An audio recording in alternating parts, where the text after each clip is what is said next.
It was 1971 when the Perron family found what they thought was their paradise.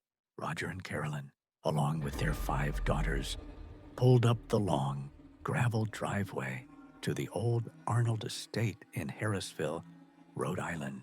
The house was massive, ancient, and surrounded by acres of silent woods. It was a fixer-upper, but it was theirs. But the house didn't welcome them. The very first sign was the dog, Sadie.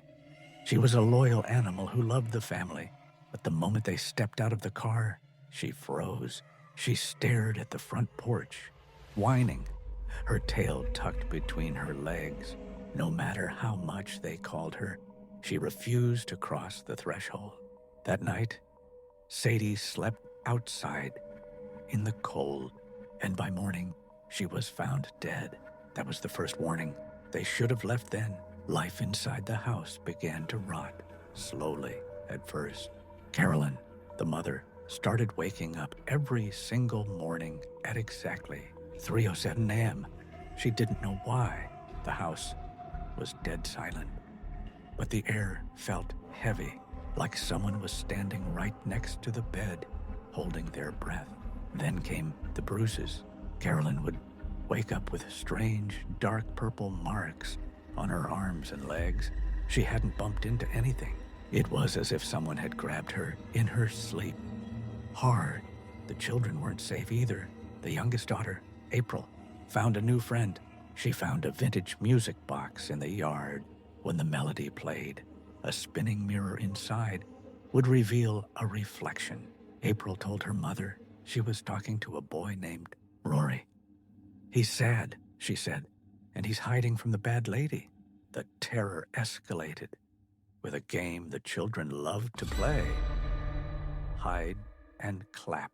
One afternoon, Carolyn decided to join in. She tied a blindfold around her eyes and spun around. "Hide," she laughed. The house went quiet. "Clap," Carolyn called out. From the hallway closet, she heard it. 2 distinct dry claps. Clap, clap. Smiling, she crept toward the closet. She reached out, expecting to find one of her daughters giggling among the coats. She ripped the door open, but it was empty. Confused, she stood there in the silence. And then, from directly behind her ear, came the sound again. Clap, clap. But there was no one there. That night, the activity turned violent. Pictures shattered off the walls. Doors slammed shut by themselves, trapping the girls in their rooms. Something invisible grabbed one of the daughters by the ankle in the darkness, dragging her screaming across the floor. The family realized they were living with something evil, desperate and terrified. Carolyn attended a lecture at a local university given by 2 people, Ed and Lorraine Warren. They were paranormal investigators.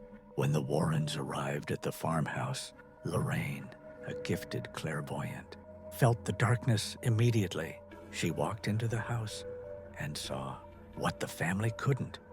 She saw the spirits of the dead hanging from the rafters. She saw the history of the land. They discovered the truth. The land once belonged to a woman named Bathsheba Sherman, a witch from the 1800s who had sacrificed her own baby to Satan. Before hanging herself from the chaotic tree by the lake, she had cursed anyone who tried to take her land. Bathsheba wasn't just a ghost. She was a demonic force, and she had a goal. She wanted to possess the mother. She wanted Carolyn to do exactly what she had done, kill her own children. The Warrens tried to get the Catholic Church to approve an exorcism, but they needed proof. While they waited, the house attacked. It happened quickly. Carolyn, exhausted and weak, was suddenly overcome. Her eyes rolled back. Her body went rigid. The loving mother was gone. In her place was the snarling, hateful spirit of Bathsheba. Carolyn, possessed by the witch, grabbed her daughters, trying to drag them back to the house to complete the sacrifice. Ed and Lorraine arrived just in time, but they couldn't wait for the priest anymore. If they waited, the children would die. Ed Warren, though not a priest, had to perform the exorcism himself. They tied Carolyn to a chair in the dusty basement. The air was freezing. The possessed woman growled in a voice that sounded like grinding stones. She spat at Ed. She mocked them. She twisted against the ropes with superhuman strength. "I command you to leave this vessel," Ed screamed, holding the crucifix. The chair levitated off the ground. The room shook. Blood wept from Carolyn's eyes. The demon was fighting to stay. It showed Carolyn visions of death, convincing her that her family was already gone. But Lorraine Warren, using her connection to the spirit world, called out to the real Carolyn buried deep inside. "Remember a time you were happy?" she screamed. "Remember the beach? Remember your daughters?" For a moment, the growling stopped. The memory of love was the one thing the demon couldn't touch. Carolyn fought back with a final agonizing scream. The darkness was expelled from her body. The chair dropped to the floor. The room went silent. Carolyn slumped forward, weeping. She looked up, her eyes clear and human again. She was back. The Perron family moved out immediately.